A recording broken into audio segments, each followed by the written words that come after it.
Baik. Assalamualaikum warahmatullahi. Bismillahirrahmanirrahim. Alhamdulillahirabbil alamin. Nahmaduhu wa nasta'inuhu wa nastaghfiruh. Wa na'udzu billahi min syururi anfusina wa min sayyiati a'malina. May yahdihillahu fala mudhillalah wa may yudlilhu fala hadiyalah.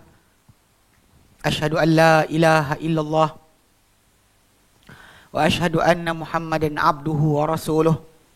Allahumma salli ala Muhammad wa ala ali Muhammad kama sallaita ala Ibrahim wa ala ali Ibrahim wa barik ala Muhammad wa ala ali Muhammad kama barakta ala Ibrahim wa ala ali Ibrahim fil alamin innaka Hamidum Majid. Rabbi shrah li sadri wa yassir li amri wahlul 'uqdatam min lisani yafqahu qawli, amma ba'. Alhamdulillah, kita bersyukur kepada Allah SWT kepada kita berkumpul lagi setelah mana kita cuti panjang. Kan? Dan semalam kita dah mulakan untuk kelas kita bulan 10 . Sekarang ni macam kita pesan semalam, pesan hari ni juga kan, wa dzakir fa inna dzikra tanfa'ul mu'minin. Beri peringatan itu bermanfaat untuk orang beriman. Jagalah segala garis panduan kesihatan diberikan oleh KKM. Lah, sebab diorang kan pakar kesihatan. Kalau pakar kereta, kita tanyalah tukang kereta kan, tukang kayu. Janganlah tanya semua kat ustaz. Ustaz bukan tahu semua. Baik. Jadi apa kita bincangkan itu, alhamdulillah, dan kita cuti lama. Ada online kelas, tapi online kelas kita tak sambung pun fake. Kita isi dengan tajuk yang lain. Macam tajuk masuk. Dan tajuk kadang yang diberikan tu ad hoc. Malam ni tajuk apa?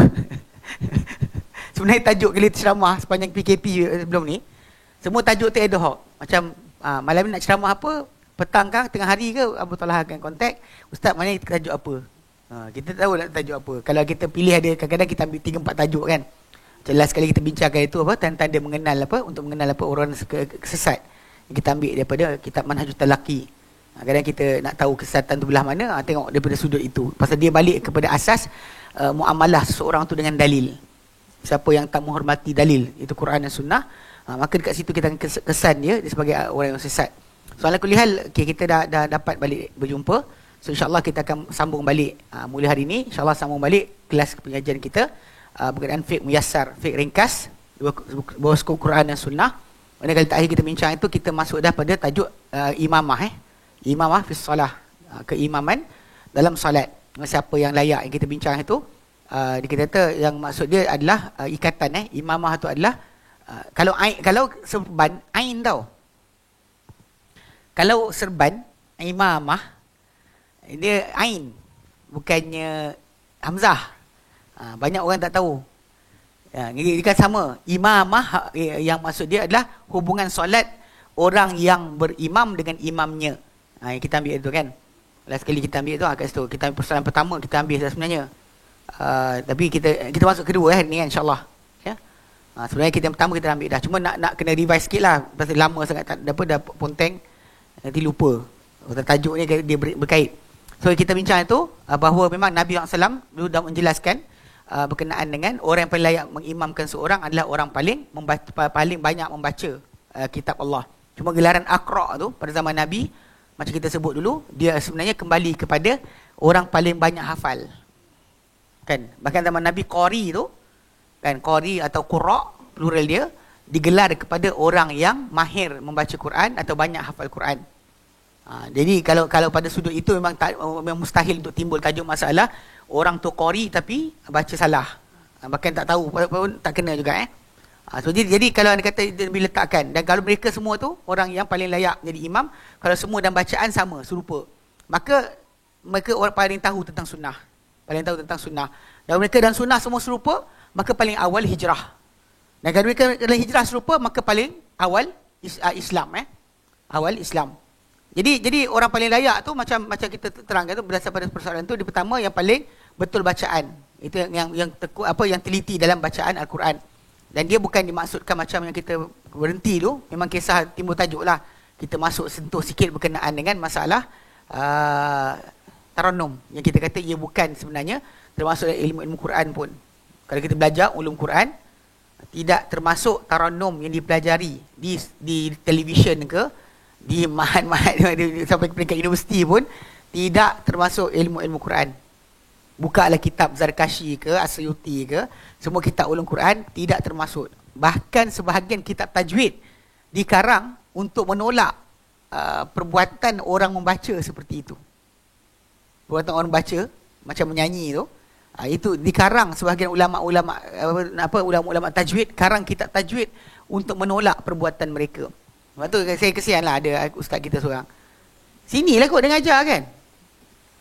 Ustaz kita, dia buat penjelasan dekat kelas ini. Lepas tu ada orang potong video tu, upload kat internet, kecoh. Sampai ada tempat-tempat dia mengajar dekat belah Puchong pun suruh stop kelas. Hanya kerana itulah.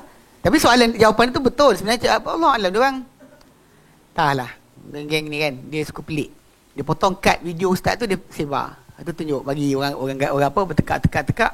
Lepas tu jadi tajuk. Sebenarnya tajuk apa? Tajuk Taranum. Memang kalau orang terbising mana pun saya kata tunjukkan pada saya mana dalam kitab ulum Quran termasuk ilmu Taranum. Tunjuk. Tak ada seorang pun boleh bawa. Ini bukti paling besar. Pusinglah mana pun kitab ilmu Quran dipanggil. Taranum tidak termasuk. Cara Taranum berlagu tu yang apa sikah, hijaz dan sebagainya tu, itu sebenarnya bayati semua tu sebenarnya bernama sempena bandar-bandar Parsi. Dan bahkan perbuatan bacaan macam tu sebenarnya lebih kepada seronok lah. Kan tengok musbaqah kan. Ada saya tengok yang 2 tahun lepas kot. Perempuan tu. Daripada Thailand kot. Dia baca, gitu kan. Bila dia gitu-gitu, orang pun Allah. Dia bukan Allah kerana bacaan tu ayat tentang apa? Nikmat ke, ayat tentang azab ke. Kan? Bukan pengertian tu. Lagu tu. Cara dia tarik tu yang menyebabkan orang sibuk. Kan? Gitu kan. Apa benda tak tahu? Allah Alam. Tapi ni fahamlah. Jadi bila sebut tentang apa paling elok bacaan Quran, ia adalah orang yang teliti bacaan Quran. Okay, datangkan dengan bentuk yang paling sempurna. Ya, yang alim tamfiq solat dan memang dia kata berhimpun siapa-siapa yang paling betul bacaan dengan orang yang kurang bacaan tapi lebih faqih. Dikedepankan orang qari yang faqih ke atas yang qari yang tidak faqih. Qari yang tidak faqih tu dia ke belakang. Kerana kehajat kepada fiqh solat tu dan hukum-hukum dia lebih kuat berbanding dengan keperluan kepada sedap bacaan. Sedap bacaan dengan betul bacaan lain. Sedap bacaan mungkin orang tu suara dia sedap. Ada manusia suara dia memang sedap. Macam Nabi SAW sendiri, para sahabat. Kan di kalangan para sahabat yang Nabi kata suruh kalau dia baca Quran Nabi nak dengar dia baca. Nabi suruh dia baca macam Abu Musa al-Asy'ari. Tapi dia tak termasuk nama yang Nabi kata ambillah Quran daripada orang sekian. Bila Nabi sebut nama, Nabi sebut Ubay, sebut Zaid bin Thabit, sebut Ibn Mas'ud, sebut Abu Darda, Ubay bin Ka'ab. Nabi sebut nama tu, nama dia tak masuk Abu Musa al-Asy'ari, tapi suara dia sedap. Jadi bila dia baca Quran, Nabi menangis. Tapi nak ceritakan, dia baca dia sedap, tapi tak semestinya dia paling qari. So Ubay lebih qari banding dia. Zaid bin Thabit lebih qari banding dia. Sebab tu kena betul faham elok bacaan tu bukan semestinya suara orang tu sedap. Okey. Jadi yang itu jadi kena keperluan untuk fake solat tu lebih penting. Macam kita kata kadang-kadang orang tak tahu dan solat tu apa jadi. Kalau kita tak tengok betul-betul nanti kan tiba-tiba solat tu tak tahu kena ulang balik. Kerana dia tak reti nak conduct solat tersebut macam mana. Kalau dia nak keluar, dia nak terbatal macam nak buat. Ataupun kalau orang sebut subhanallah, dia nak buat apa? Dia rasa alhamdulillah orang syok aku solat kan jadi imam. Ke Allah Alam lah. Ada yang Singapura kot. Dia buat lawak kunut. Orang subhanallah. Allahu akbar. Alhamdulillah kan. Cerita lawak tapi benar. Masyarakat Islam kita ni Islam tapi jahil berkenaan dengan Islam tu sendiri. Kemudian dia kata yang lebih faqih dan lebih tahu mengenai sunnah. Itu kan second karakteristik. Bila berhimpun dua imam yang sama dalam bacaan tapi salah seorang lebih faqih dan lebih tahu sunnah, dikedepankan yang lebih faqih kerana sabda baginda sallam, kalau mereka sama dalam bacaan maka yang paling tahu tentang sunnah.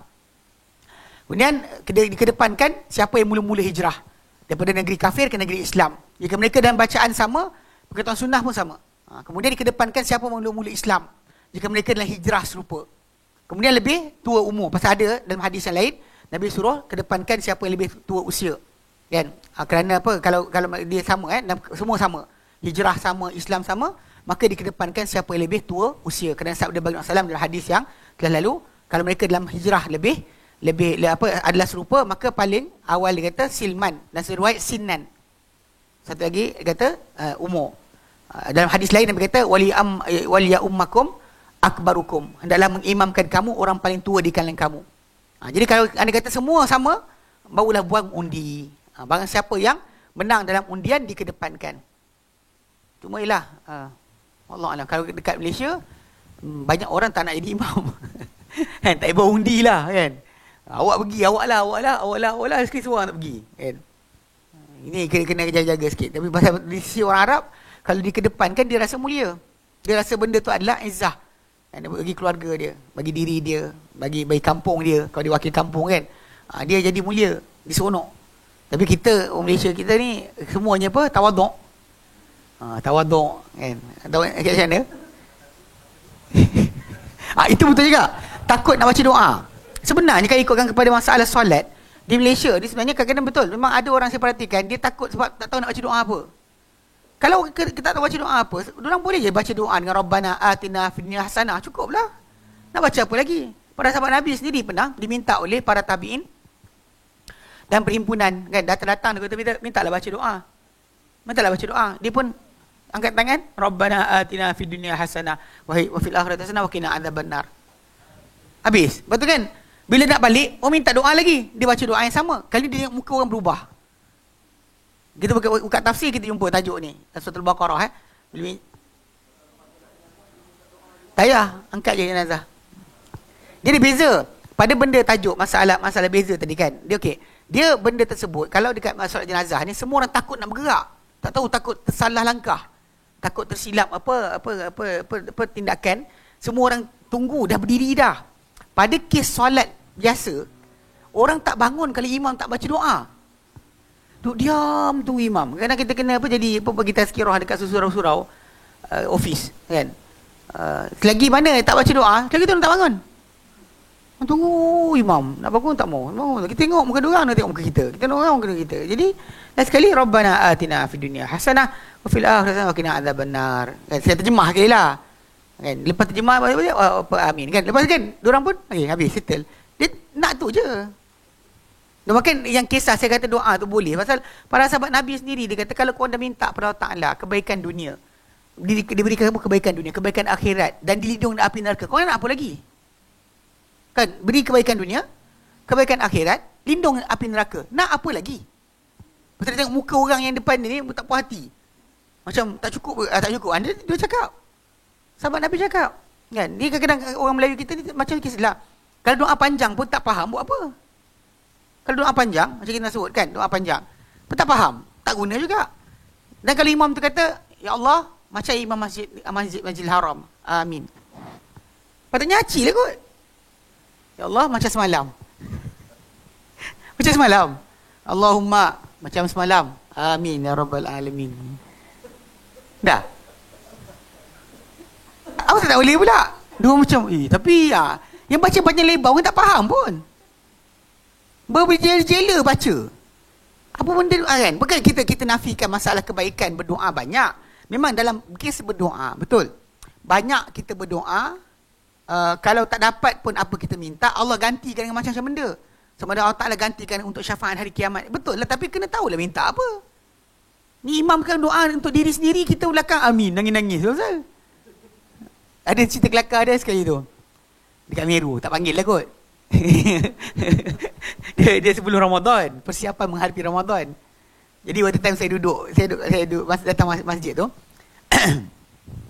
Saya duduk kat belakang tu, saya zikirlah sendiri kan, maghrib kan. Kita antara maghrib dengan isyak. Lepas tu time doa, saya masih lagi bertasbih. Tak habis lagi, saya buat tak tahulah. Lepas tu imam doa. Lepas tu ada abang sebelah saya tu kan.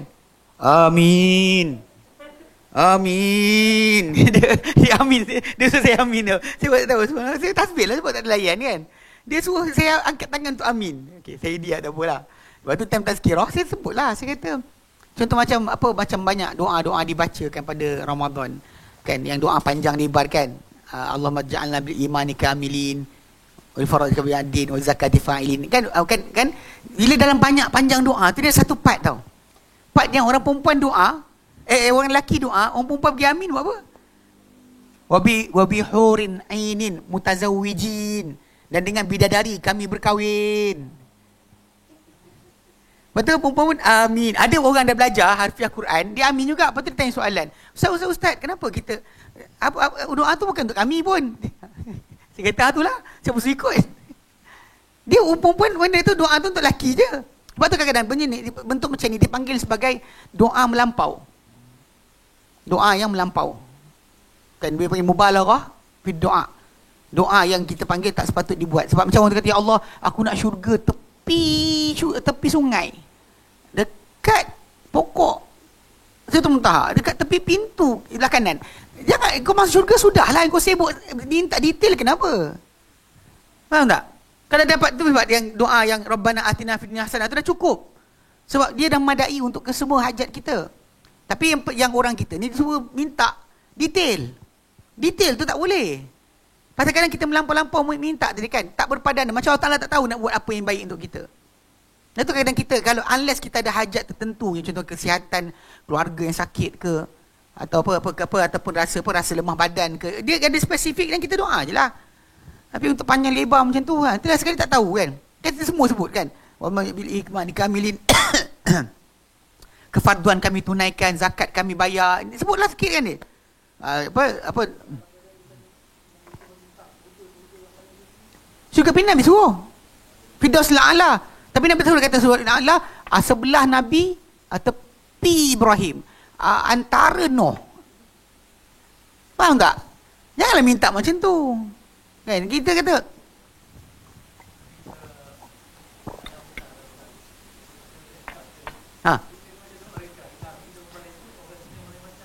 memang dah. Memang dah. Ya betul. Memang kita kata memang orang Malaysia kata yang tu. Kan dia walaupun kadang-kadang geng-geng yang pedi kita pun dia tak pandai bahasa Arab pun. Ada saya ingat sekali pergi akad nikah anak saudara saya dekat satu negeri lah, tak beritahu mana. Nanti kan tak cari orang tahu cerita. Jadi pergi akad nikah dekat surau tu, dekat masjid masjid dekat Felda tu kan. Lepas tu ketika akad nikah tu kan, jadi anak saudara saya ulang balik apa tu juru nikah tersebut. Aku terima nikahnya kan, disebut yang tu kan. Sebenarnya dah habis dah. Qabil tu nikah habis. Lepas tu sebut nama tu siapa kan, sekian-sekian. Jadi dia pun menyampuk. Yang salah seorang saksi je, siap je menyampuk. Nya tu siapa? Nya banyak ni, masalah domir tu kembali kepada sekian-sekian. Cakap macam pandai Arab. Saya kebetulan kawan saya budak Arab, ada seorang sebelah saya ikut datang dari Yaman. Hari tu kita bawa pergi nikah anak saudara ni, dia follow saya sekali. Lepas tu macam pandai pakcik cakap Arab. Time jamuan saja je kawan saya cakap Arab kat dia. Lari. Saya kata kawan saya, kau gigi cakap Arab dengan ni pakcik tu. Dia cakap banyak lah. Sibuk domir lah, apalah, kembalinya, kepadanya, akannya kan. Dia cakap yang tu. Kau cakap, bila kawan saya cakap Arab, dia lari. Iyalah. Kadang-kadang belajar tak tera mana pun. Relax lah. Kadang-kadang ngarut dah. Betul kes tadi lah. Bukan orang tak tahu ni, orang kita tahu Arab, tapi benda tu macam balik pada asal. Para sahabat Nabi lebih tahu doa yang terbaik sebagainya. Tapi yelah, bila memestikan doa tadi, maka kadang-kadang separuh tu dengan selawat yang tertentu kena baca. Tak ada selawat syifa ke, tafrijiyah, nariyah ke, orang tu macam tak pandai doa. Pada selawat Ibrahimiyah tu lagi bagus. Selawat tu Nabi ajar. Kenapa Nabi punya tak power? Kenapa orang tu ajar power? So kadang benda macam betul, memang kita dalam masyarakat kita ada masalah tu. Diorang tak boleh nak menilai sebenar dalam kepentingan. Bahkan dalam hajat, keperluan. Setiap orang ada hajat masing-masing. Doa sendiri pun tak apa. Dia kan nak sangat doa, dia bagi doa paling general lah, paling umum. Setiap kalau tajuk tu memang, bahkan Nabi Ma'asyarallah Anha kata, Nabi paling banyak berdoa dengan Rabbana atina fid dunya hasanah wa fil akhirati hasanah wa qina adzabannar. Paling banyak Nabi doa. Dia kenapa tak nak follow? Pelik kan orang kita ada nilah doa tu lah, doa nilah doa tu lah. Jelas sekali tak selesa kursi tu. Tu patah. Okey. Tahulah. Dia makin tak faham kan ni. Makin tak faham, makin apa? Makin pandai. Itu pelik sikit. Wallahu a'lam. Okey. Kemudian kita kata pemilik tuan rumah lebih layak dengan menjadi imam berbanding tetamunya. Sebab tu kadang-kadang kita ni sebenarnya kalau ikut pada hadis Sunan Abu Daud atau lafaz lain. Kan Nabi kata man zara qauman falai ummahum. Barang siapa menziarahi satu kaum, Maka jangan jadi imam mereka. Elakkan. Kadang kita seronok kan, orang datang kita suruh jadi imam. Sebenarnya tak best. Nabi tak galakkan. Sebab kita bimbang, mungkin orang ke tempat tu ada ya apa, dia baca panjang sentiasa ke, pendek sentiasa ke. Yang benda tersebut kalau kita langgar nanti orang makmum nanti akan kurang selesa. Itu benda tu sebab Nabi tak galakkan. Sebab tu tuan rumah lebih layak menjadi imam banding tetamunya. Dan sabda Nabi SAW, la ya'ummal ar-rajula fi ahlihi wala fi sultanihi. Tidak mengimamkan seorang lelaki yang lain pada keluarganya, tidak juga pada kekuasaannya. Maksudnya kalau ketua negara lebih layak. Maksudnya kalau kita datang sini kan, masjid negara ke, agung masuk, agung paling layak jadi imam. Second Perdana Menteri paling layak. Kalau negeri-negeri mesti besar, sultan. Pasal walau imam masjid ada, diorang lebih layak. Kalau dia kata tepi-tepi, better nak solat jadi imam, ke tepi lah. Dia paling layak. Unless dia appoint orang tu, silakan. Tak apalah. Jika tidak, dia paling layak. Dia kata demikianlah sultan atau pemerintah lebih layak dengan imam banding lain. Itu pemerintah yang tertinggi lah. Kerana umum hadis yang telah lalu sebentar tadi. Dan juga imam masjid yang ratib, yang memang diberikan dia punya ditugaskan lebih utama banding orang lain. Kecuali daripada sultan je. Mana imam masjid ni yang dilantik ni, diorang lebih utama banding orang lain kecuali pemerintah. Pemerintah datang, pemerintah lebih layak. Sehingga kan dia kata, sehingga jika selain dia lebih pandai baca Quran banding imam tersebut sebenarnya. Dan ini datang ni Abdul Rahman Sudais datang. Imam yang ada tu lebih layak banding dia. Di sana betul lah dia di tanah haram dia lah imam yang layak. Tapi kalau sultan ataupun Raja Salman turun, Raja Salman lebih layak banding dia. Ini asas kan. Kerana umum sabda Nabi SAW, tidaklah mengimamkan seorang lelaki pada seorang lelaki akan seorang lelaki lain, pada keluarga, tidak juga pada kuasa dia atau tempat jajahan dia. Baik. Okey, hari ini kita masuk tajuk kedua. Al-mas'alatu tsaniyatu, persoalan kedua. Man tuhramu imamatuhu, siapakah yang diharamkan menjadi keimamannya? Mana dia menjadi imam? Siapakah yang larang menjadi imam?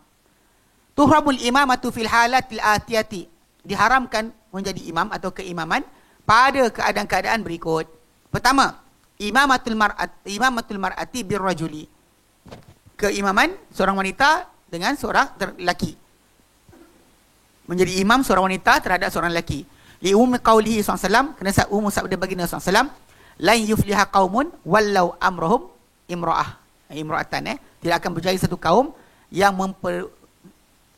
memperwalikan urusan mereka kepada seorang wanita. Ini umum, tapi sebenarnya kalau ikutkan kepada asas, kita tengok perbuatan para sahabat. Para sahabat Nabi SAW, Nabi memang tidak pernah ajar kecuali seorang perempuan nama dia Waraqah. Kalau kita buka dalam Sunan Abu Dawud dan sebagainya, datang riwayat Imam Ahmad tentang seorang wanita nama Waraqah. Waraqah ni dia hafal Quran banyak. Kemudian rumah dia jauh daripada Masjid Nabawi. Kemudian dia minta Rasulullah SAW izinkan. Pasal dia nak datang, nak payah. Maka Nabi kata duduk kat rumah dan Nabi izinkan dia jadi imam di rumahnya sendiri. Dalam rumah dia ada 3 orang lagi yang lain. Seorang tua, hamba dia kot. Seorang hamba muda, seorang hamba perempuan muda. Mana ada 4 orang lah bersama dengan dia. Ada 3 orang lagi. Mana hamba muda, hamba tua, hamba perempuan. Jadi di rumah dia tadi memang Nabi izinkan dia menjadi imam. Okey, cuma dekat situ yang datang kadang-kadang ada sebahagian, contoh macam geng-geng liberal kan, yang kononnya tak nak membaca atau memahami dalil berdasar kepada perbuatan para sahabat. So diorang pergi tolak lah. Macam dulu Aminah Wadud, bekas pensyarah UIA, antara pengasas sistem kufur. Orang kata Islam apa kufur kan? Bismillah. Apa Jais dah dapat endorse diorang sesat. Memang dia lawan kalah sistem kufur. Jadi pengasas dia Aminah Wadud. Ada beberapa tahun dulu kan, keluar video dia pergi jadi imam khutbah Jumaat ke benda tak. Yang dalam soft tu lelaki perempuan campur aduk. Ini masalah dia, pasal benda ni kita nak faham tentang praktis walaupun tak disebut. Dengar walau tak disebut oleh Nabi SAW. Okay, keizinan Nabi pernah izinkan satu. Kita panggil satu peristiwa Waraqah tadi. Tapi Nabi tak pernah izinkan yang lain. Dan bahkan para sahabat faham benda tersebut tidak applicable kepada orang lain. So kalau dia kata applicable pengertian tersebut, maka Aisyah radhiyallahu anha paling layak jadi imam kepada semua orang Islam yang ada. Isteri Nabi lebih tahu tentang fiqh dalam rumah banding orang lain yang tidur dengan Rasulullah SAW. Jangan sebab itu apa tentang kebersihan dan sebagainya, dia orang lebih tahulah. Tapi dalam masa awal tidak dijadikan mereka imam oleh para sahabat. So faham dari situlah, sebab dia tidak dilafaz tapi kita faham. Kalau Nabi izinkan sekali yang Ummu Waraqah tadi, tak menjadi amalan. Dia macam kes kita tak bersilat dalam masjid lepas solat hari raya. Sebab Nabi pernah izinkan orang-orang Habsyah bermain lembing dan perisai dalam masjid pada hari raya. Pernah. Nabi pernah izinkan. Tapi keizinan tersebut bukan bermaksud ia adalah benda yang boleh dibuat sentiasa. Memang ketika Nabi buat tu kan yang kisah yang bila geng-geng sufi kata orang Habsyah menari di depan Nabi Muhammad hamba soleh. Kisah tu satu kisah je. Itu orang Habsyah bermain lembing dan perisai dalam masjid pada hari raya. Kan kisah Aisyah radhiyallahu anha panggil budak perempuan 2 orang bergendang dalam rumah. Kan? Dia nyanyi pun nasyid bukan kau cinta aku cinta kau. Ingati atuk nenek dia. Kehebatan atuk nenek dia berperang dan sebagainya. Muaz kan. So jadi bila dengar budak-budak perempuan tu macam tu, Nabi ambil kain tutup kepala menghadap tempat lain. Aisyah duk sibuk dengar budak perempuan tersebut bergendang. Lepas tu saya dalam konteks ni bila Nabi izinkan kepada Aisyah, yang perangai perempuan suka apa hiburan macam tu. Nabi izinkan, orang cakap Nabi izin giling pasal. Kan? Nabi izinkan, maksud dia pada ciri-ciri wanita tu benda tu biasa. Dan bahkan zaman Nabi pun memang perempuan bila pengantin datang yang bergendang perempuan. Jantan tak buat kerja tu. Orang jantan bertumbuk, bergusti, main pedang, lumbur kuda kan. Lumbur kuda, main wrestling sebagainya. Itu betul, itu jantan punya kerja. Perempuan bergendang, nyanyi ni perempuan. Zaman Nabi hari perkahwinan kan. Yang budak-budak bergendang-gendang kan, perempuan suka. Sampai sekarang dekat negara Arab macam tu. Diorang kan ada satu dewan besar. Kan hari kahwin tu kan. Ada pengantin dalam tu. Kita lintas kat luar benda dia buat tak tahu. Tapi ikut cerita. Ikut ceritalah. Ada orang kedutaan Malaysia yang dapat pergi salah satu majlis perkahwinan orang Arab. Dia kata kalau ustaz masuk jatuh biji mata ustaz dia. Baju diorang pakai tu yang kadang-kadang kita nampak dekat kedai bila kita pergi Mekah kan, nampak dalam kedai baju macam tu lah macam tu. Diorang pakai atas tu abaya, bila dalam majlis macam tu diorang buka, gitu ambil kau. Jadi cerita dia kata memang ni. Dia dalam tu diorang bernani lah, melompat lah apa benda. Orang perempuan sajalah, lelaki tak ada. So kat situ kita faham, Nabi izinkan untuk wanita macam tu. Pada zaman dulu orang wanita bersalam ni tak suka bergendang, alhamdulillah. Tapi kalau kecenderungan tu ada, kita tak pelik. Sebab Nabi izinkan Aisyah. Bila Aisyah radhiyallahu anha kan nak dengar budak perempuan tu bergendang sebagainya, Nabi ambil kain tutup kepala, ngadap tempat lain. Lepas tu tengah-tengah budak-budak perempuan tu sekian-sekian, Aisyah duduk tengok kan ngadap, tiba-tiba Abu Bakar datang masuk rumah. Masuk rumah dan dijerit. Amizmaru syaitan fi baiti Rasulillah. Suling syaitan dalam rumah Rasulullah. Dia jerkah. Ketika tu dia masuk je rumah, bila benda macam ni berlaku, dia tahu mesti kejar anak dia. Dia pun kejar Aisyah. Nak pukul. Nabi bangun, Nabi halang. Nabi sekat. Nabi kata pada Abu Bakar, untuk setiap kaum ada hari perayaan. Ini hari perayaan kita. So Abu Bakar pun diam. Lepas tu Aisyah radhiyallahu anha, budak kecil tu bila dah macam tu, dia bila Abu Bakar dah jerit, dia berhenti. Bukannya dia main lagi. Dan bila Nabi halang, bukan maksud lepas tu dia orang pun macam Nabi bagi. Tak ada. Tahu tak? Yang budak perempuan tu jorok belakang Aisyah. Bila Aisyah nampak Abu Bakar macam lepa, tak layan kan, dia pun bagi syarat keluar. Sambungan hadis tu, barulah cerita orang Habsyah main gendang, main lembing dan perisai dalam masjid. Lepas tu Imam Nawawi terangkan, dia kata, hadis tu dia kata yazfinun. Zafanun. Yazfinun, dia kata bergerak-gerak seperti menari. Bukan menari, dia kata. Imam Nawawi kata, mereka melompat dan menerkam dengan lembing dan perisai macam perakan menari. Dia kata walaupun kalimah yazfinun itu maksud menari, tapi semua ulama hadis bawa maksud hadis ni kepada mereka melompat-lompat dengan pergerakan macam menari tapi bukan menari. Dong situ yang tu. Sebab tu bila Ibnu Hajar Asqalani dia kata apa? Dia baca hadis ni dan diterangkan, dia kata boleh untuk perkara-perkara yang menguatkan untuk jihad dibuat dalam masjid. Itu difahami macam tu. Bahkan Imam Bukhari dia bawa bab lembing dan perisai, al-hirabu wad-dark. Hirab kan, lembing dan perisai dalam masjid pada hari raya. Jadi kisah tu sebut kan, Nabi pernah buat, ni nak fahamkan Nabi pernah buat, tapi tidak menjadi apa? Amalan.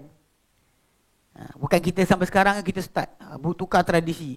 Masjid kita lepas solat raya kita main silat belakang tong tang kan. Kalau Cina kungfu tong tang. Jadi ada kali perayaan. Kalau dia masuk Islam tapi dia masih lagi ada tradisi, buatlah pasal orang Afrika buat tadi. Memang Umar jerit. Nabi kata diam, Nabi kata jangan kacau. Nabi teruskan, biar teruskan. Tapi para sahabat faham daripada Nabi, benda tersebut untuk hari berkenaan sahaja. Tidak menjadi amalan berterusan dalam hidup Nabi SAW. Macam kes Waraqah tadi lah, khas untuk kisah itu saja dan tak berlaku lagi. Sebab tu tidak boleh dipakai kisah Waraqah tu untuk dalil kepada perempuan jadi imam untuk lelaki. Walaupun isteri hafizah, suami dia tak hafiz, kan? Hapus kan? Dia dah pernah hafal Quran tapi lupa. Dia panggil hapus. Perempuan hafizah, suami dia hapus. Pernah hafal, ina atau ina pun lupa, ya ada. Jadi bini dia walaupun hafizah kan, duduk belakang, dia tak boleh jadi imam kata suami dia. Walau dia hafal banyak. Sebab ini kita faham daripada konteks amalan para sahabat. Sebab tu nak faham hadis tadi, faham suasana, tengok benda yang para sahabat mutually understood dan juga sepakat. Ini jadi ijma'. Ini dipanggil ijma'. Dan perbuatan kisah Waraqah tadi dah tak berlaku lagi. Mungkin para sahabat dah dengar dari Nabi tu buat. Tapi Waraqah pun sebenarnya tak lama lepas daripada kisah tersebut, dia telah mati dibunuh oleh dua hamba dia. Hamba tu lari kejar, Nabi hantar tentera kejar. Perempuan tu mati dibunuh oleh dua hamba dia. Waraqah tu.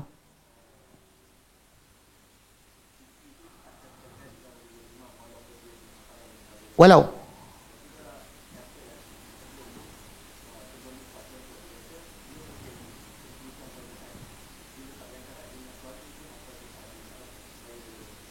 itu kalau dia letakkan syarat macam tu sampai suami tu hafal Quran baru boleh sentuh dia, masalah juga.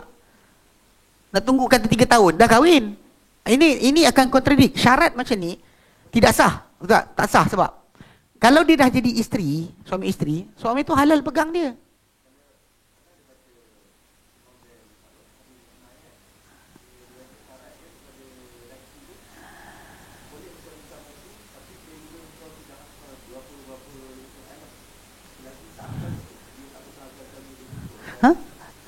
Okey, sini lah dia cerita dia. Saya jual awak air cawan ni, tapi selagi awak tak sekian-sekian, mahal dah bayar dah.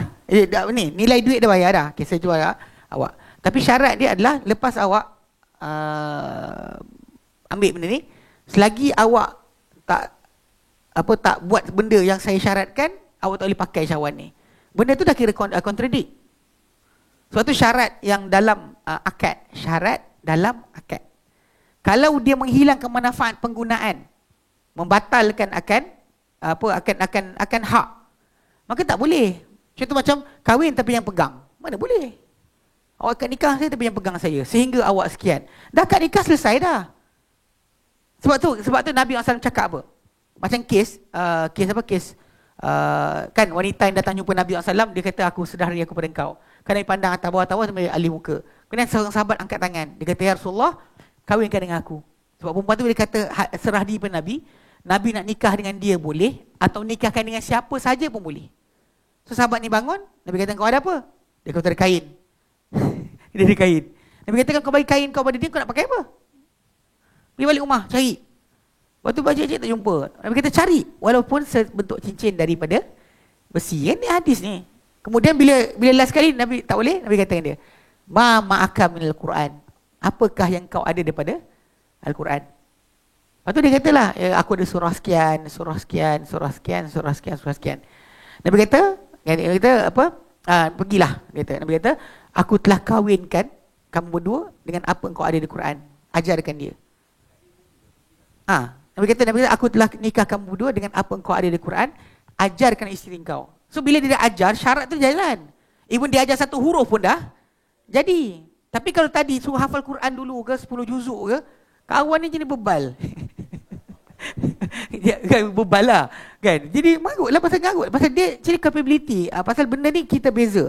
Bila syarat tu atas lelaki tadi, contoh macam dia ajar, dan boleh berlaku walau dengan 1 ayat, walau 2 ayat, 3 ayat, dah betul. Okay. Tapi kalau kes surah hafal Quran dulu,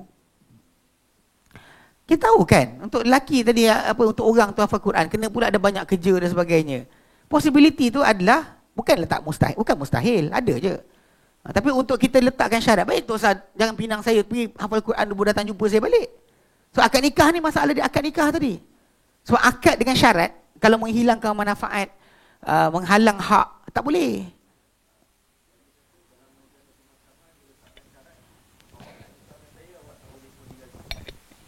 Itu pun tak boleh juga. Syarat yang batal lah. Contoh macam ni. Bukan.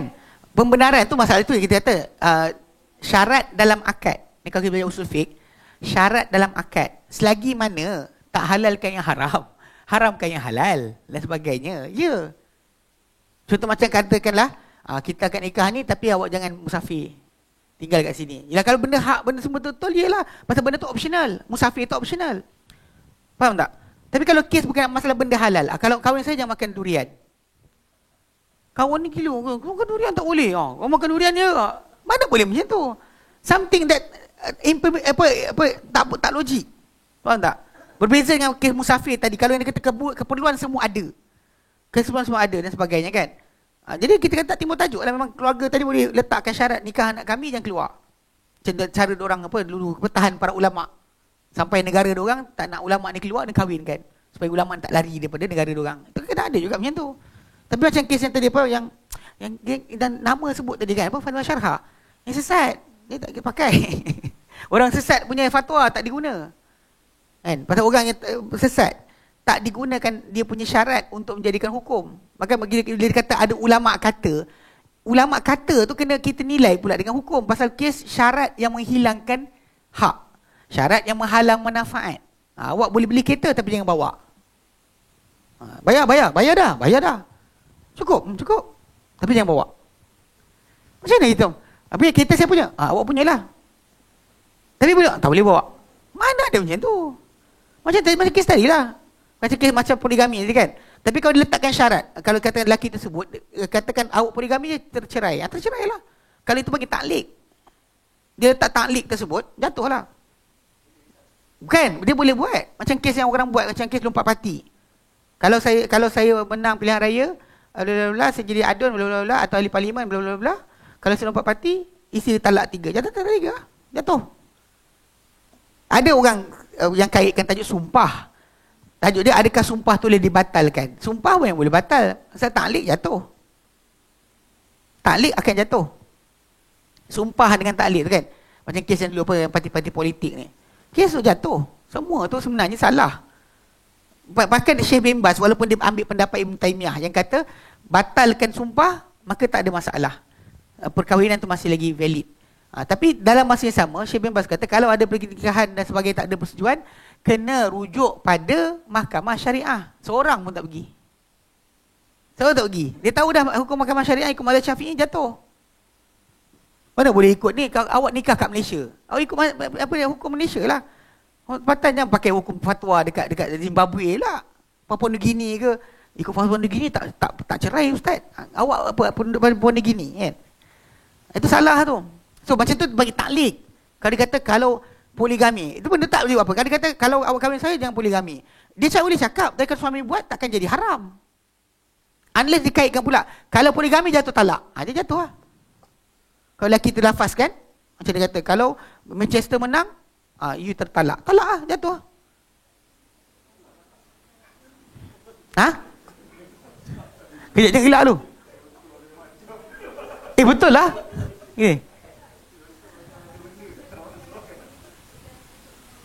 Tak berarti itu tajuk dia.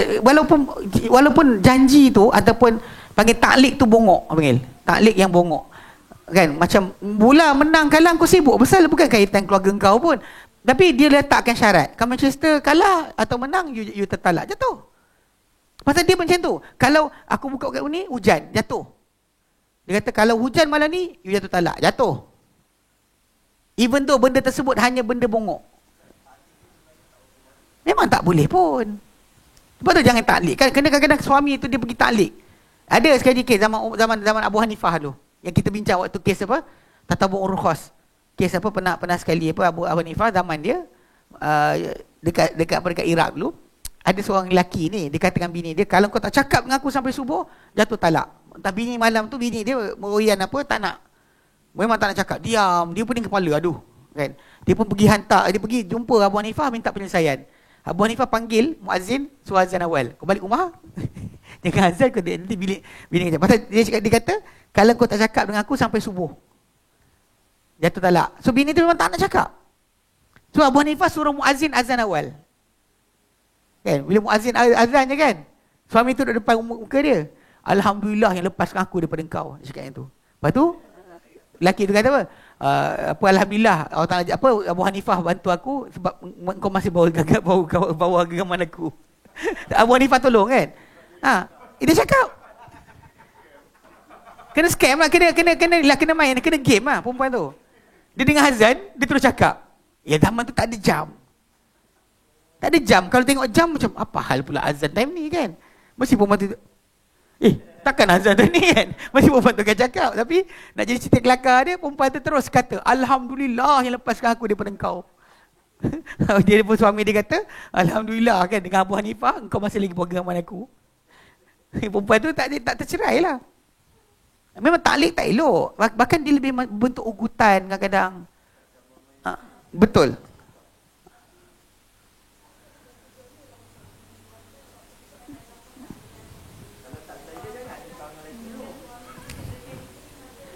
Ya, kenapa taklid yang sekarang ni? Taklid ni, kalau zaman abang kita, tak ada.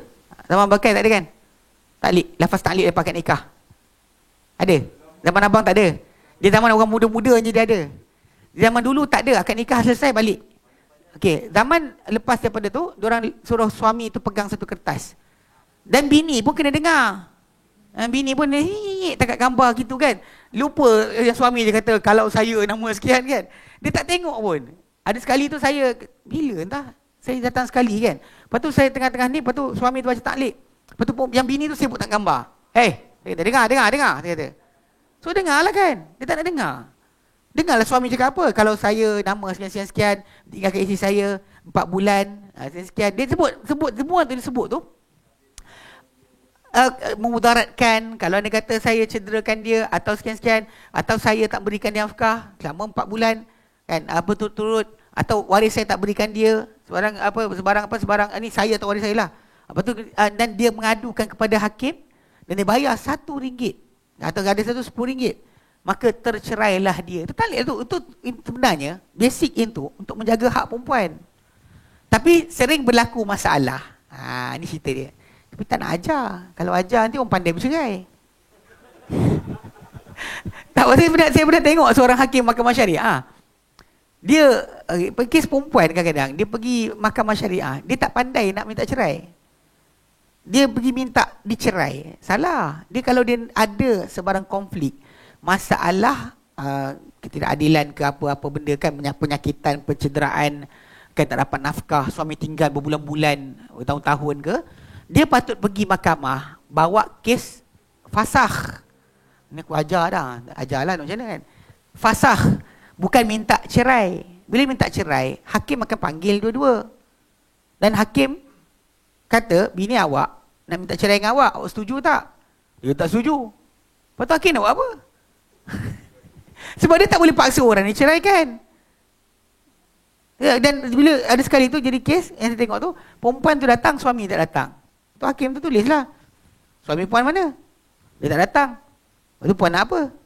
Saya nak cerai. Yang dia kata tu. Lepas tu suami puan tak datang. Saya nak buat apa? Tu hakim ceraikan saya. Saya bukan suami awak. Saya bukan suami awak, betul lah kan? Saya nak ceraikan awak. Dia kata, kita tengok kat belakang, kita hampir tergelak. Terkadang orang kata kan, mahkamah syariah menyusahkan. Bukan, pasal perempuan tak tahu hak. Tu je cerita dia. Dia patut filekan fasakh. Lepas tu hakim pula kan. Hakim pula kata apa? Saya tak boleh ajar puan bercerai. Dia tak boleh ajar. Hakim tak boleh ajar cara. Saya hampir nak keluar ikut akak tu pergi ke belakang. Nak beritahu kat dia apa patut buat. Tapi saya dia tunggu kan. Rupanya akak tu marah. Dia kata, payahlah saya dah habis cuti dah. Dia keluar. Dah keluar. Puan, masuk balik. Dia kata. Kalau puan keluar, saya penjara ke puan? Menghina mahkamah. Jadi saya tak boleh ajar puan. Puan pergi dekat bahagian kaunseling ataupun hal ehwal rumah tangga, adu kat orang, tanya dia bagi tahu cara nak buat. Saya tak boleh ajar puan untuk bercerai. Betul lah. Takkan nak ajar puan pergi sini, tak boleh, dia tak boleh ajar. Dia nak menghakimi tajuk, bukan bekerja dengan ajar orang bercerai. Betul juga. Saya macam kan satu part mula tu saya agak ni juga, saya tengok annoying lah, betul. Kalau kita punya kakak ke adik ke kena macam tu, maksudnya kita nak marah lah hakim. Tapi balik pada asal, dia filing salah. Filing patut macam perempuan tu patut kita filing kalau dia dah suami dah ada taklik. Dia terus hulung aja. So dah ada dah. Kata-kata terus cukup. Lafaz suami tu sebab tak tahu hak ni lah. Dan kenapa tak diberitahu hak ni? Pertama dah bagi tahu dia perempuan ketika kursus nikah tak faham. Hihihihihi, seronok kan? Seronok nak kahwin kan? Tak ada pendengar pun. Penceramah pula punya juga. Ketika kursus nikah, penceramah, semua buat lawak bodoh. Sorry tu, lawak lucah lah apa benda kan. Dia pun jadi macam tak faham hak. Tujuan sebenar datang kursus nikah tu nak tahu hak perempuan tu. Suami bila dengar pun, dia tahu perempuan dia gini, dia boleh dapat cerai dengan dia dengan segera tau. Dia patut khulung ataupun fasakh. Bukannya dia minta cerai. Pasal suami tu dah taklik dah. Dia kata kalau bini saya bayar RM1, terbukti aduan saya, bayar RM1 atau RM10, maka tercerailah dia dengan talak khuluk, dia kata. Dia cakap dah kan? Jatuhlah. Itu untuk jaga hak perempuan. So kalau tidak, hakim kena tunggu lelaki tu datang buktikan sekian. Tak, kalau dia ada rekod polis, memang boleh buktikan, memang kena pukul sebagainya, memang bukti, memang dia pukul. Memang boleh buat. Jatuh terus. Automatik jatuh. Tak bagi nafkah, automatik jatuh. Mahkamah boleh jatuhkan. Bila minta fasakh, hakim boleh annul perkahwinan tersebut. Tapi oleh kerana salah filing. Filing salah je. Itu je, biasa dia. Kita bukan nak kata apa. So, hakim tu, ni memang kasar lah. Nampak kasar sikit. Saya nak ikut akak tu belakang. Nak cakap dengan dia. Tapi dia keluar lepas tu. Jadi pacuk lagi mudah dia kata. Tak luar tu nak saudara saya ada. Saya kata tadi, dia cakap macam dia kata macam ni. Dia kesian lah. Tapi pasal kes salah tadi. Jadi yang taklik yang dibuat pada akad nikah tu sebenarnya untuk menjaga hak perempuan. So that kalau suami dia hilang, tinggal berbulan-bulan ke, merantau masuk hutan ke, apa betapa pergi Gunung Jerai cari apa nak jadi wali betapa atau tinggal kan. Jadi atau apa sajalah suami dia. Pasal sekarang memang berlaku banyak kes dia adalah perempuan tak tahu hak. Dan kedua pasal awak pergi adu pada apa pegawai Jabatan Agama Islam yang tak pandai. Ini pun salah sendiri jugalah. Bila dapat jabatan agama tu tak cerdik sikit kan, atau kurang prihatin, dia salah awak semua salah orang. Sebab apa? Sebab ketika anak pandai hantar pergi buat kapal terbang, buat sekian, tak jaga agama. Lepas tu orang yang grade D, E, F, G, H, I, J, K, Z tu kan, bukan A atau B atau C, D, E, F, dihantar belajar agama. Memang satu peringkat tu betul.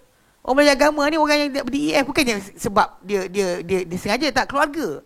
Tengok tak pandai akademik, campak sekolah agama. Mula jadi ustaz. Sekali bila orang macam ni, kalau kita tengok dalam Islam, sejarah Islam, semua ulama-ulama yang menjadi ulama dalam Islam ni semua genius.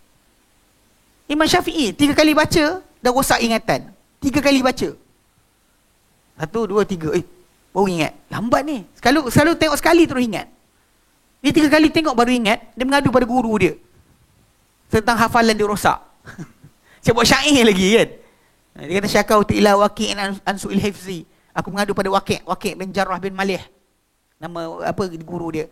Tentang buruknya hafalanku. Fa arsyadani ila tarkil ma'asi. Lalu dia pandu aku untuk tinggalkan maksiat. Fa innal innama nurun. Kerana ilmu taklah cahaya. Wa nurullah la yuhda lil 'asi, dan cahaya Allah Taala takkan diberi hidayah pada orang yang buat maksiat. Saya ngadu sebab 3 kali baca baru ingat. Basically kalau kita tengok dalam sejarah umat Islam, semua ulama yang digelar ulama tu adalah genius. That's why pemahaman agama tu jadi jelas. Kalau bagi DEF mengajar, yang awak jumpa kan, kawan saya cerita. Dia kata dia pergi kursus nikah. Kebetulan kadi daerah tu kawan dia, kenal. Dia turun daripada tingkat atas, turun bawah kejap. Kita tandas ke mana entah, sekali lintas dekat pejabat. Dengar seorang puak makcik ni mengadu, suami dah tinggalkan berapa lama. Dah tua kan, makcik dah tua. Kan, jumpalah pegawai agama, kata sekian, suami saya sekian. Tahu pegang bercakap apa? Udahlah makcik, tua dah, cerai-cerai, malulah ke anak cucu. Hak perempuan tu sebenarnya, dia nak lepas, mungkin pak nama dia panggil mana tu.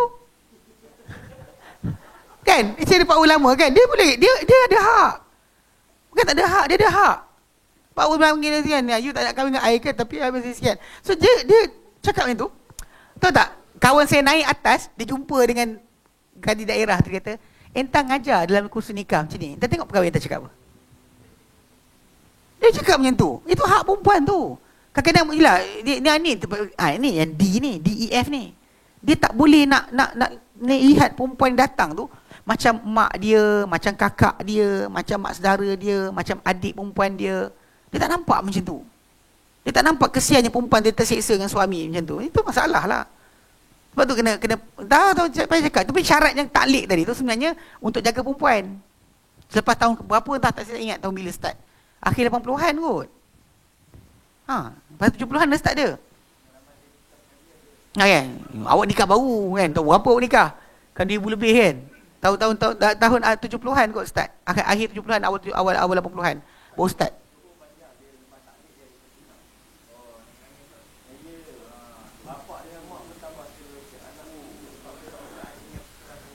Oh ya. Pasal benda tu kadang-kadang perempuan, itu bagus juga. Sebab apa? Kadang-kadang orang perempuan tak faham. Bila lepas dia kahwin dengan suami dia telah tempat bergantung dia, bukan apa ada lagi. Untuk fahamkan sebenarnya. Kalau suami ikutlah suami tu, kalau bersuara itu betul juga. Iyalah, kau nak suruh nangis sendiri tak reti. Tak boleh tahu. Tak boleh baca. Nangis tak boleh baca. Itu masalah juga. Tapi sebenarnya itu ritual je lah, upacara je, yang tambahan, yang tak ada kaitan pun. Tapi taklid yang mak bapak tu cakap tak ada kaitan. Tapi yang suami tu cakap yes, ada kaitan dengan akad.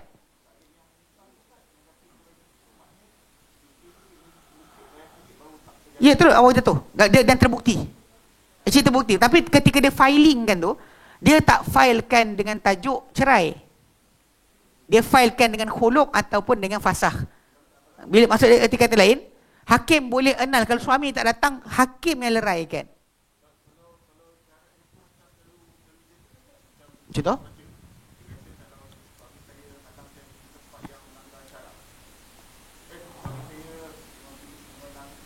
Dia ini bukan suami. Dia taklid macam taklid ni yang lelaki perempuan.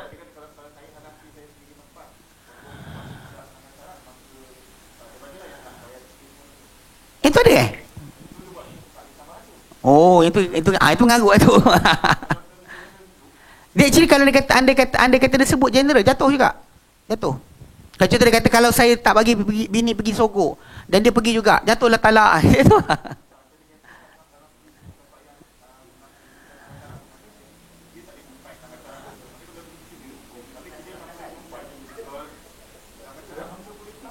Mula satu lah. Tapi tak ni, kalau dia pada diri dia je sebenarnya. Apa yang memudaratkan perempuan tu? Apa memudaratkan perempuan? Actually taklid dibuat tu, apa yang memudaratkan perempuan berkenaan? Bukan berkenaan dengan diri dia. Perempuan tu termudarat dengan perbuatan dia. Itu maksud dia. Kalau anda kata tak termudarat, kalau pemudaratan berlaku, dan dia boleh, bini tu boleh gunakan lafaz tu untuk pergi mahkamah, filekan fasakh atau filekan panggil khuluk. Pasal suami tu dah taklid dengan cara tersebut. Kalau dia tulis kat itu, kalau Manchester kalah, dia tu kait lah. Ini tu boleh bawa. Manchester kalah. Dia tunjuklah dekat mahkamah. Jatuh. Taklid ni apa saja. Pasal pernah jadi kes yang tak bertulis.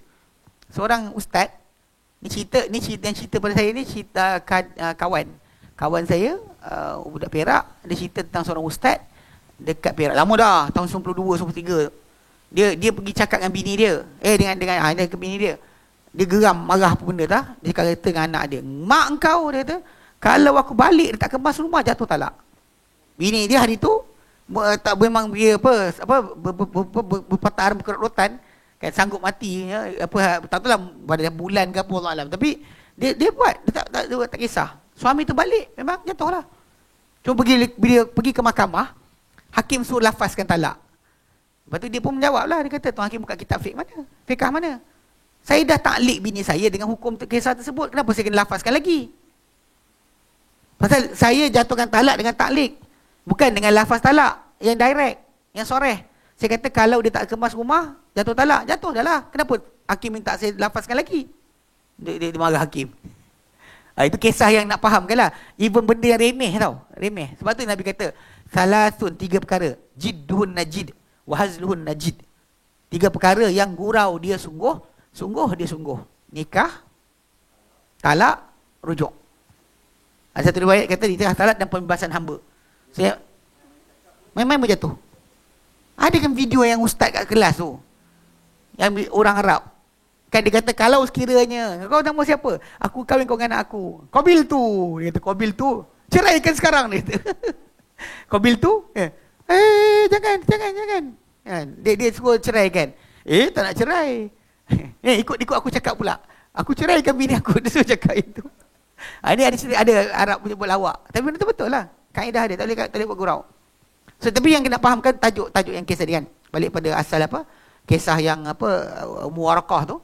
Kita nak fahamkan memang sering golongan liberal gunakan kisah tersebut untuk kaitkan dengan tajuk masalah perempuan jadi imam, menyamakan hak. Tapi kita ada pengertian yang para sahabat tunjukkan pada kita.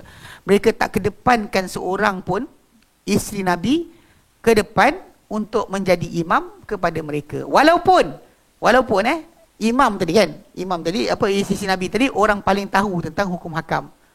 Bahkan paling banyak hafal Quran pun dia. Itu kena ingat tapi tak boleh. Sebab ini kita kata nak faham dalil, tengok para sahabat. Nak faham maksud tadi kan. Bahkan ini adalah ijma'. Kesepakatan para sahabat tidak menjadikan seorang pun kan imam di kalangan wanita ke atas lelaki. Imam sama perempuan tak apa, imam sama ke atas lelaki tak boleh. Kerana apa? Li'anna al-asla, kerana yang permulaan yang asalnya adalah hukum asal ta'akhuriha. Li'anna asla ta'akhuruha fi akhir sufuf siyanatan laha wa sitra. Kerana yang asal adalah dibelakangkan wanita pada akhir saf, bagi akhir saf-saf yang ada, bagi memelihara dan juga menutup terhadap mereka. Ini sebenarnya untuk jaga. Ini saya tabir tak ada masalah, tapi yang penting jangan ke depan. Memang Nabi sebut tentang wanita punya saf paling bagus adalah belakang. Cuma kalau dia masuk dalam saf lelaki, sah atau tidak solat dia? Macam kita pergi Mekah lah, kat belakang makam Ibrahim tu, semua bangsa ada. Nak solat situ, lepas tawaf makcik ni toleh kanan, apa sama makcik solat belakang aku pula ni kan? Tapi nak buat macam mana? Tapi jadi kes dia adalah masalah afdaliyah. Memang solat perempuan tu sah, tapi pergaulan dengan lelaki tadi tak sepatut berlaku. Pada zaman jahiliah pun sebenarnya, zaman dahulu, perempuan punya tawaf tak sama dengan lelaki. Ada timing dia. Pada zaman Nabi SAW dahulu kan, kalau kita faham, zaman jahiliah pun perempuan tawaf malam, lelaki tawaf siang. Sebab kes kan timbul tajuk, siapa-siapa tak dapat pakaian diberi oleh orang Mekah, maka dia kena tawaf bugil. Hanya orang Mekah je tawaf dan kena pakai baju. So dia orang buat cara penyelesaian dia adalah perempuan tawaf malam, lelaki tawaf siang. Supaya kalau bugil kan, perempuan tu malam terlindung. Walau dia masih lagi jaga bab tu. Tapi memang perempuan kalau tak ada baju orang Mekah bagi, ini nak menaikkan orang Mekah punya kedudukan lah. So siapa tak dapat baju dari orang Mekah bagi, tak boleh pakai baju, tawaf kena bugil. Dan zaman Nabi kan kita faham, Nabi tunaikan umrah, kan Nabi lari anak 3 round. Boleh lari anak 3 pusingan pertama. Sebab perempuan tak ada. Kalau perempuan ada agak try. Saya pergi umrah kan, nanti lari, tinggal bini, tengok apa jadi. Abang, tolong, jangan tinggalkan saya kan. Memang masalah lah. Sebab lari, bila lelaki lari, memang dia asing. Bahkan ketika kisah lain macam ketika pergerakan dari Muzdalifah ke Mina, kan Nabi suruh perempuan jalan dulu. Perempuan jalan dulu, orang bawa air jalan dulu, orang tua jalan dulu. Nabi dengan para sahabat yang lelaki tunggu sampai subuh. Adapun pukul 3 pagi jalan dah. Sebab tu bila orang kata apa, meninggalkan Muzdalifah sebelum daripada subuh adalah harus, ayalah, tu dia kata haji perempuan. Tabung haji buat tu bukan tak sah, itu haji perempuan dia panggil. Memanglah rasa tercabar kan, tapi haji perempuan. Haji lelaki tunggu sampai subuh, sampai pagi baru gerak. Pasal dia ada timing berasingan. Sebab dia bukan bergerak. Cuma zaman kita sekarang dah semua ramai sangat kan, tak boleh nak asing dah. Dah banyak sangat, ramai sangat sampai payah untuk diasingkan. Cuma Allah alam zaman Covid ni boleh asing balik kot. Kan? Pasal jadi terasing lah. Kalau tak ada, memang timing tu tak sama. Tapi nak fahamkan, memang asal tajuk dia adalah perempuan punya saf belakang, lelaki punya saf depan. Tapi kalau anda kata perempuan ke depan juga, kalau dia buat, soalan dia masih lagi sah. Cuma tak adalah mukhalafah sunnah lah. Menyalahi akan arahan Nabi SAW. Di dalam kes ni, kita kan beza bid'ah dengan mukhalafah sunnah. Yang kadang-kadang, benda tu tak bertepatan dengan ajaran Nabi. Yang Nabi tunjuk macam ni, dia buat di opposite macam tu. Macam itu, macam solat, tanpa baca surah. Baca Fatihah je, tu berrukuk. Ketika rakaat pertama dan kedua. Mukhalafah sunnah. Dia menyanggahi sunnah Nabi SAW. Yang kita kata benda ni kalau diamalkan berterusan, maka hati tu rosak lah. Your heart kan akan sentiasa sunat je. Tak boleh macam tu. Perangai nanti tak senonoh. Di satu masa nanti dia akan mendidik diri kita, akan menyanggahi Nabi pada semua benda. Sebab tu kenapa para ulama kata mukhalafah sunnah ni bahaya. Walaupun dia bukan bid'ah. Walau bukan bid'ah, tapi dia adalah berbahaya. Kita tak berjasa. Kita ada kaedah pula. Kan ad-darurat tubihul mahdhurat. Kan? Perkara-perkara yang mendesak membolehkan akan perkara terlarang. Dan kaedah yang besar yang berkali-kali kita ulang hari tu, dia tajuk dia kita ada sunnah yang nyata. Ada sunnah yang nyata, Nabi arah sekian. Lepas tu kita ada satu lagi arahan kerajaan. Okay, benda ni kalau kita gabungkan dua, orang banyak tak nampak. Tapi kita tengok pada perbuatan para sahabat, ya. Contoh macam Nabi SAW, kalau kita tanya soalan, Nabi pernah tak bunuh orang tak bayar zakat? Pernah tak Nabi bunuh orang tak bayar zakat? Tak pernah. Abu Bakar keluar tentera. So, mukhalafah sunnah. Tapi masalah penting sebab kalau Abu Bakar tak buat kerja tadi, dan apa jadi? Habislah sampai sekarang muka orang macam kan? Solat masih solat. Zakat tak nak bayar. Abu Bakar buat apa? Pujuk. Tak ada, dia keluar tentera. Keras kan? Kalau kita perhati, Nabi tak pernah buat tu. Soalan Nabi tak pernah buat. Orang tak bayar zakat, Nabi doa-doa gitu je. Nabi siap keluar kata-kata je, tak elok dan sekian sebagainya. Tapi tidak Nabi angkat tangkap hukum pancung. Tak ada buat. Abu Bakar keluar tentera. Soalan, macam mana? Tak mukhalafah sunnah. Jadi pasal kita faham kat sini, bila ada sunnah yang nyata, tapi ada perintah kerajaan. Cara paling bagus kita tengok adalah macam kes Uthman bin Affan radhiyallahu anhu. Ini berkali kita ulang. Waktu kes doa kunut subuh pun kita sebut benda perkara ni. Ada sekali kita sebut kan.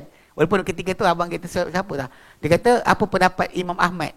Saya kata sebenarnya Imam Ahmad bin Hanbal sendiri kata suruh ikut imam.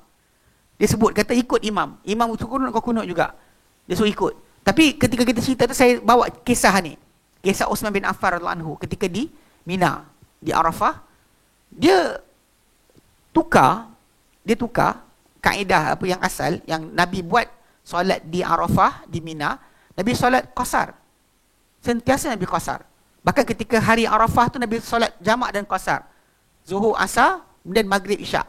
Zuhur, Asar di Arafah, Maghrib, Isyak di Muzdalifah. Dan lepas matahari terbenam, bergerak ke Muzdalifah, solat di situ, Maghrib, Isyak tunggu sampai subuh. Tapi di Arafah, Zuhur dengan Asar tu Nabi solat sekali. Tapi dua rakaat. Uthman bin Affan radhiyallahu anhu pada awal pemerintahan dia 6 tahun atau 8 tahun. Dia memerintah 12 tahun Dia take over kerajaan tahun 13 Hijrah.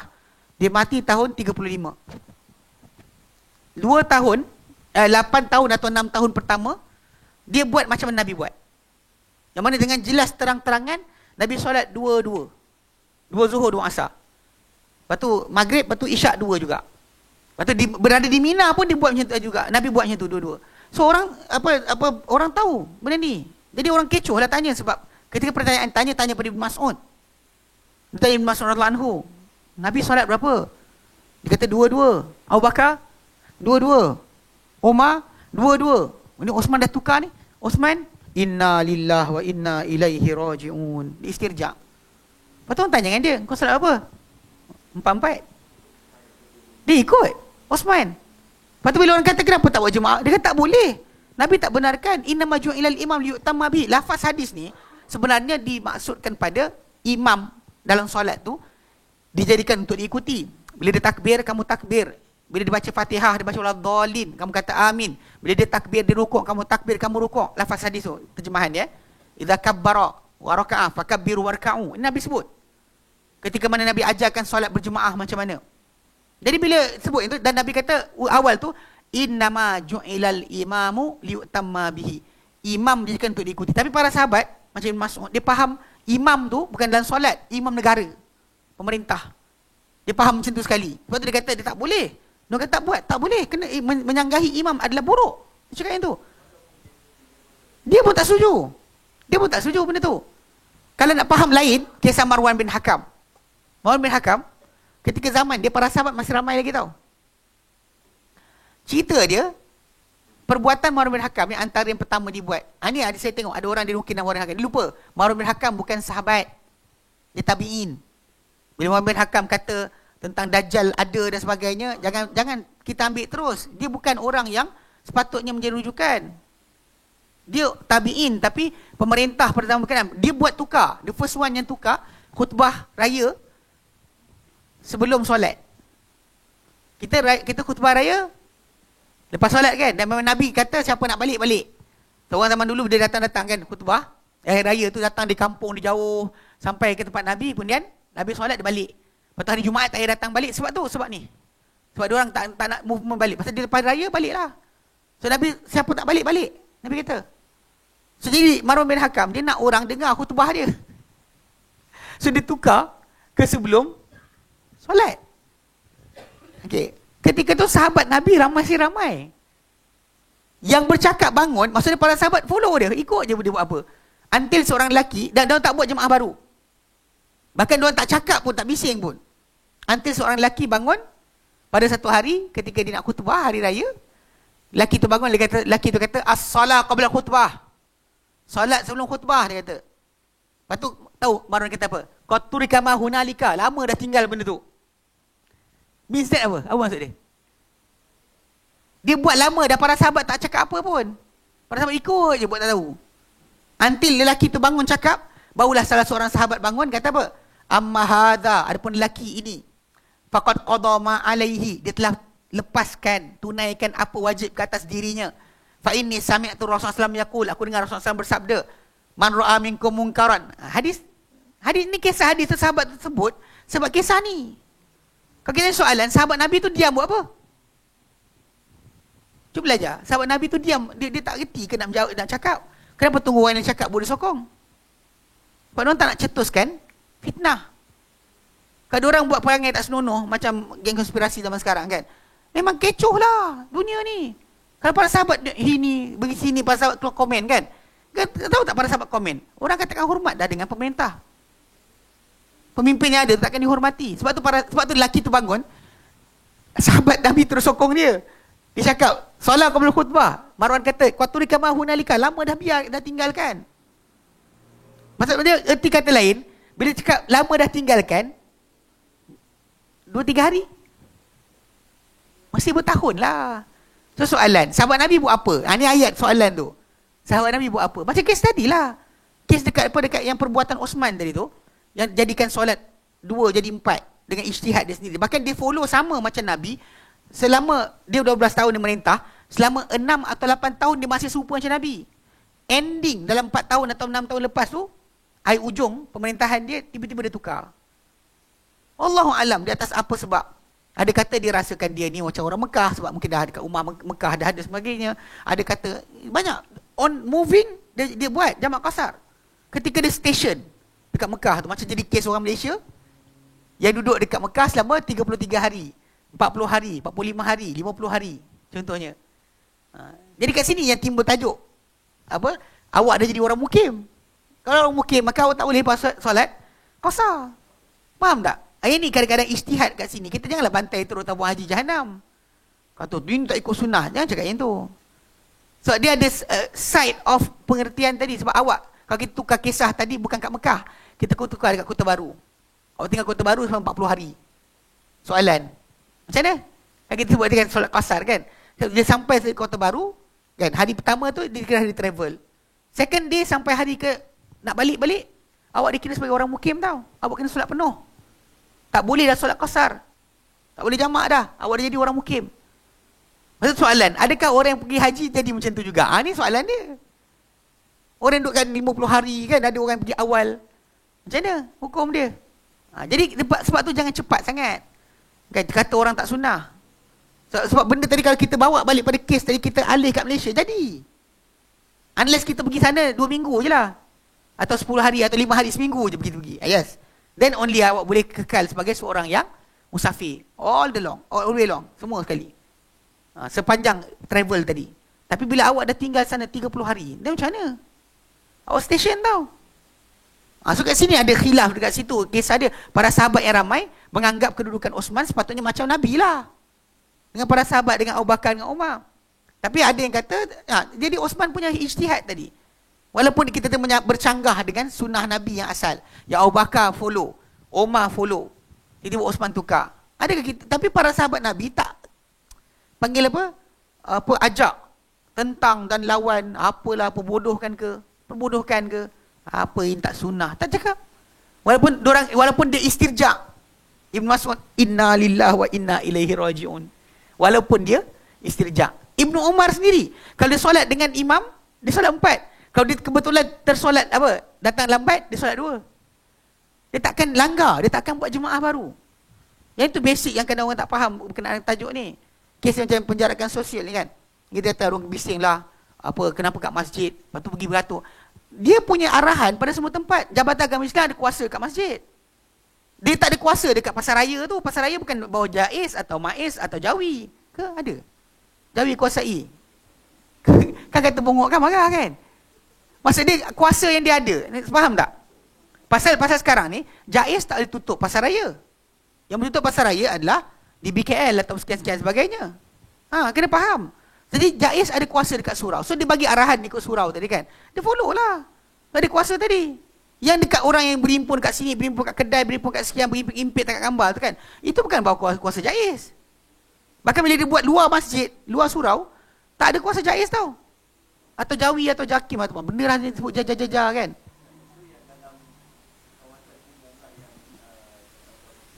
Ya. Yeah.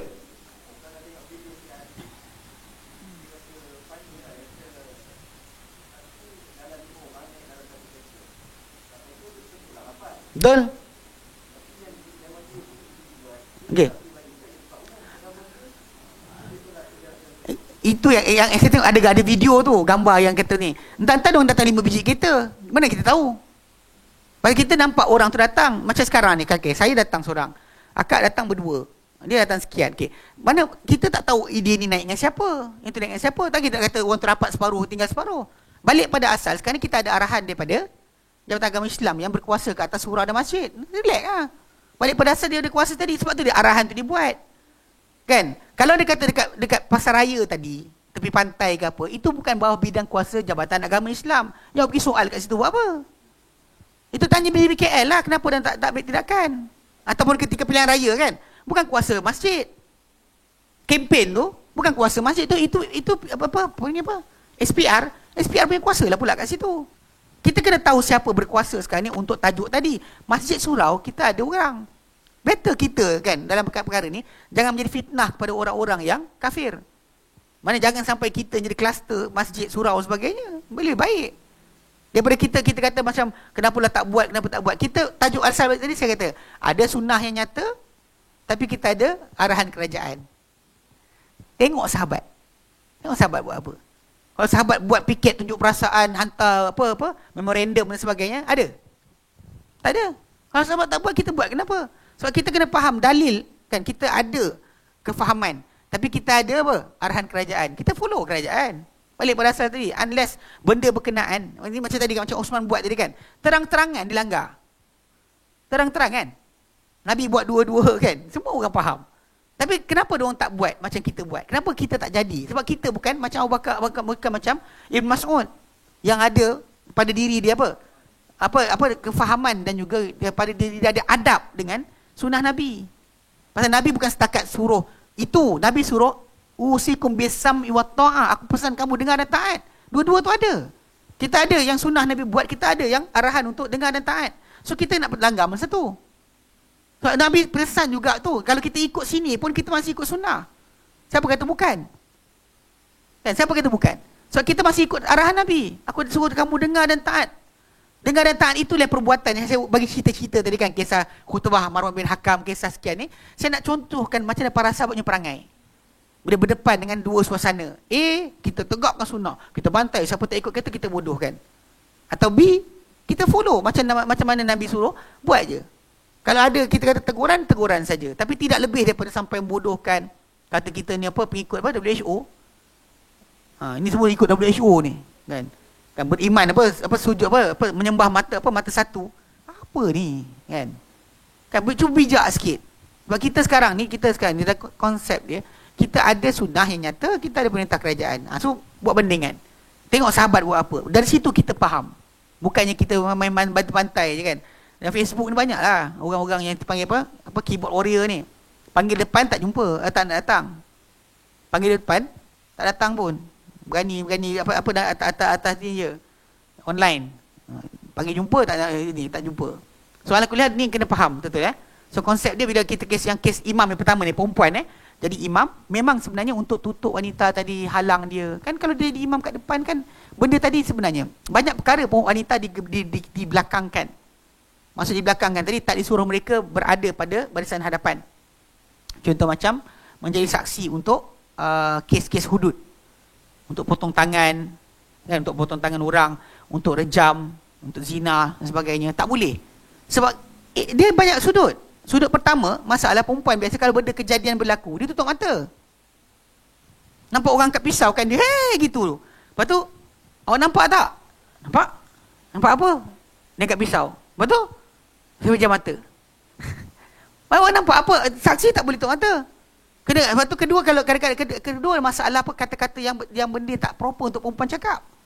Hakim kata, nampak ke? Nampak nampak apa? Nampak nampak apa? Alah, nampak tuan hakim tanya pula. Faham tak? Benda yang kadang-kadang dia tanya tentang zina. Macam tu kan dia sebut. Macam mana hakim tu kata? Kan perempuan yang ada kehormatan nak sebut benda tu malu. So Islam jaga dia. Ketiga, kalau dia sifat belas kasihan melampau, benda betul dia nampak, dia akan cakap tak nampak tau.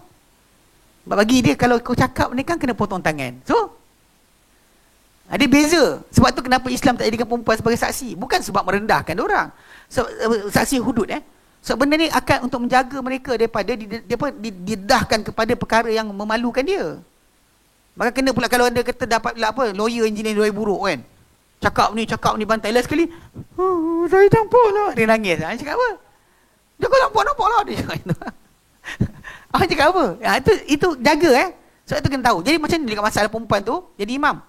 Dia kata falau dan jika quddimat lil imamati, kalau di kedepan wanita untuk ke imam, la asbah dzalika mukhalifan li hadzal asli syar'i, nescaya dia akan jadi menyanggahi dengan usul syarak ini.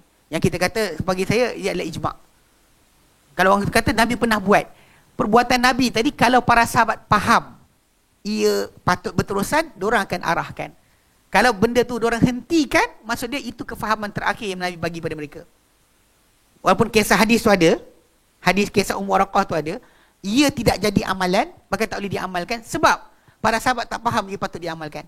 Macam kes orang main perisai dalam masjid, main perisai dalam masjid. Benda tu pernah berlaku, tapi tak dijadikan tradisi ataupun amalan. Sebab siapa stop? Para sahabat. Kalau para sahabat jadikan benda tu amalan, sampai hari ni kita akan buat. Tuntang kan belakang masjid. Lepas orang Arab lepas bagi solat, dia bawa penampang pergi ke rumah ketua kampung. Ini pengalaman saya dekat Yaman tu. Lepas ni kita tinggal rumah ketua kabilah. Tapi ketua kabilah tak ada, pergi rumah bini lain. Dia ada dua bini mana. Jadi anak dia bawa pergi rumah yang tu, rumah mak dia lah. Yang ketua kabilah tak jumpa lah, dia pergi tempat lain. Tapi punya penghormatan, lepas habis solat raya, semua pergi kat rumah dia. Lepas tu duduk depan rumah tu kan, tak ada gendang, tak ada apa. Benda tak ada nasyid, benda tak, Allah Alam kan. Lepas tu ambil sapang, pam, dia tembak kat atas. Orang Arab punya apa, cara diorang ni kan. Bawa sapang, jantan. Dia bawa sapang. Lepas tu, diorang pilih satu objek di bukit. Yang satu lagi, mungkin. Pasal diorang punya bukit-bukit. Rumah dia bukan rata. Bukit. Sini rumah. Lepas tu bukit lah sini rumah. So pilih satu target. Ramai-ramai tembak. Tungtang tembak.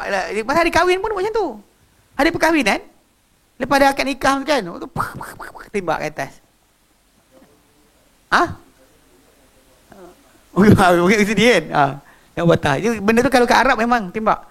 Jadi nak fahamkan diorang punya kaedah cara tadi kan. Jadi kita kata, kalau benda tersebut menjadi tradisi ataupun patut dibuat, para sahabat, dekat sini kita faham ijma'. Ada benda contoh macam, contoh solat witir.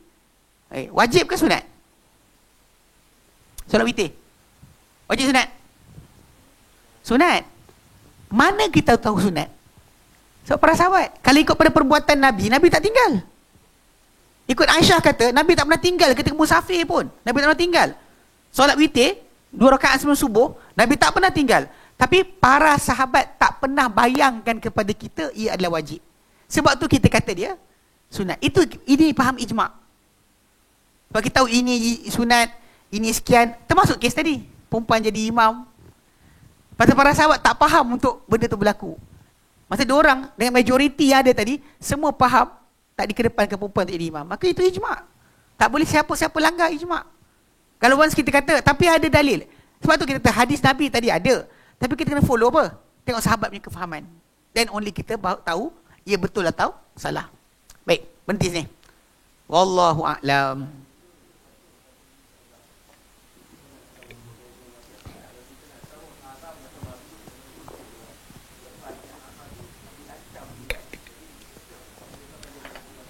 Okey, macam okey. Ini dengar. Abu Talha kata sini soalan. Kalau kita kata dalam kisah fiqh, bila kita kata kadang-kadang benda tersebut ada ancaman. Memang kaedah kita tahu benda tu haram dengan Nabi kata haram, ataupun ada janji hukuman, siksaan, atau ada kemurkaan Allah Taala, ada yang kita tahu benda tu haram. Cuma kadang-kala larangan Nabi tadi tidak difahami ia haram bila mana ada benda lain yang meringankan daripada haram kepada jadi makruh saja. Contoh macam Nabi pernah larang minum berdiri. Tapi ada sahabat kata aku nampak Nabi minum berdiri. So jadi perbuatan tu, kes tadi kalau kita fiqh, usul fiqh, jadi benda tu daripada sepatutnya haram. Macam kes makan dengan tangan kiri. Dia tak ada satu pun hadis yang menaikkan balik. So dia kekal sampai kiamat, makan tangan kiri bukan makruh, haram. Berbeza dengan kes tadi, minum berdiri. Sebab Nabi pernah larang. Tapi Ali kata, para sahabat kata Nabi buat. So benda tu jadi daripada haram, dia turun, dia naik balik jadi makruh saja. Ataupun contoh macam kes kencing berdiri. Dan Aisyah kata, demi Allah, Nabi tak pernah kencing berdiri. Umar kata Nabi larang dia. Riwayat Umar tu ada orang kata persis dhaif. Ala kulli hal, Huzaifah kata aku nampak. So perbuatan Nabi tadi daripada kata tak boleh kan, jangan buat, ataupun Aisyah kata jangan buat, pasal Nabi tak pernah buat, asal sumpah lagi. Okey. Tapi apa yang dilihat oleh Huzaifah meringankan hukum tu daripada haram kepada makruh. Erti kata lain, boleh buat bila keperluan. Macam zaman sekarang kan. Bila tempat kencing tu kan yang bulat macam tu. Kalau nak kencing tu gimana kan? Kan dia kencing kan. Lepas tu ada bowl dia. Nak buat macam mana? Kalau dia kata takkan nak bergayut. Tahu banyak bergayut kan, duduk kat situ bergayut. Tak boleh lah. Boleh berdiri lah. Sebab ada hadis tadi. So dengan perbuatan Nabi tadi teringanlah hukum tersebut. Dia tak ada air pun tak ada masalah sebab kes di sini. Bila kita belajar taharah itu kan, kalau kita gunakan tisu sekalipun kan, benda yang kesat, it's actually dah sah dah untuk kita ibadat. Air dengan benda kesat dia option, bukannya mesti. Kalau ada air, ada tisu. Soalan, lebih baik pakai air. Kalau pakai tisu saja sah tak? Sah, tapi orang kita masalah dia, tapi kan ada macam kan. Awak tak sanggup tajuk lain. Dan kedua jangan cium lah. Gi kan, mak dia gosok-gosok mak cium penuh aku ada bau tak? Kau kenapa kan? Kan? Dia basic kena tahu tak pasal benda tu Nabi buat. So benda tu kalau dua tempat dia gitu ya. Tempat laluan najis kita depan dan belakang tadi, itu cara pembersihan dia tak macam tempat lain. Boleh dilap saja atau boleh pakai air. Adapun di tangan kita macam ni kalau kena, tak boleh, mesti air. Baju kita mesti air. Dia tak boleh kita option dengan genyih-genyih je, tak jadi. Itu basic kita tempat. Pasal itulah kawasan diringankan untuk kita hukumnya. Tak apalah. Okey. Wallahu a'lam. Wassallallahu ala sayyidina Muhammad sallallahu alhamdulillahirabbil alamin. Subhanakallahumma wa bihamdika asyhadu an la ilaha illa anta astaghfiruka wa atubu ilaik. Assalamualaikum warahmatullahi wabarakatuh.